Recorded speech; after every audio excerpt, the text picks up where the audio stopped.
Yun, spaghetti for today's video tayo mga lods. Siyempre, may own version ito. Simpleng spaghetti pero masarap. So nag-prepare na nga pala ako ng aking mga gagamitin dyan, ang mga ingredients. Siyempre ang panahog dyan, giniling na oink oink. May chicken hotdog din, green bell pepper, wala na kasing red. Puro mga recycle nga lang pala to. Kung ano lang yung mga natira sa drawer ko sa kitchen para ma-replenish na. Bagong stock ulit. So ayan nga, nagisa na nga ako ng bawang sa butter. Medyo papulahin natin ang bagay yung bawang para mabango. At ayan nga, maya-maya lang, sinunod ko na ang sibuyas. Paiyakin lang natin ang sibuyas. Huwag kang papayag na ikaw ang paiiyakin niya. Sinunod ko na nga pala ang green bell pepper. Pero mas prepare ko pa rin ang red bell pepper, mas mabango yun eh. Gisa-gisa with patis. At sinunod ko na nga pala ang giniling at ang hotdog. So halo-halo lang, mekos-mekos na yan.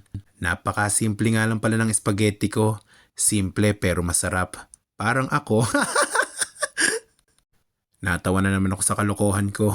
So ginisa ko nga lang tsaka ako tinakpan. Pag nasangkot siya na nga palang mabuti ang panahog, ihulog na natin ang tomato sauce at spaghetti sauce. At kung ano-ano pang mga sauce. So halo-halo lang tayo. Bilis ko maghalo, no? Wari ba ako yung nagmamadali dyan?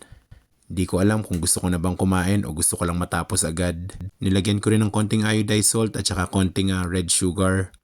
Brown pala.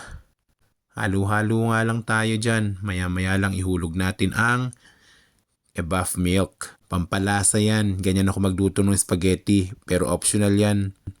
Depende lang yan sa trip mo. Pero mas trip ko talaga ang Nestle cream. Dahil wala nga, pinag-ubra ko na ang evaff. Tirang cheese ko lang din yan kaya nilagay ko na lahat, pampasarap din yan. So ayan, halo-halo nga lang. At ayan nga, luto na yan. Siyempre, titikman yan ni Kalbong Pogi. Mukha namang nasarapan siya. Okay naman daw. Ang haggard ko dyan, no? Pero ang pogi pa din. At dahil luto na nga ang ating sauce, maya-maya lang magluluto na tayo ng pasta. Pasta at macaroni yan, mix yan, o macaroni nga lang yata. Dahil sabi ko nga sa inyo, mga tira-tira lang yan, kaya halo-halo na. At naluto na nga. Ayan, tara kain na tayo. Maganda rin palang tingnan, no, pag halo-halo. Tara, simulan na natin kumain, nagutom na ulit si Poging Kalbo. Mukha bang napagkasarap? Parang ako lang. Joke lang po. At eto na nga, this is the final moment, tara kain tayo. Sure up.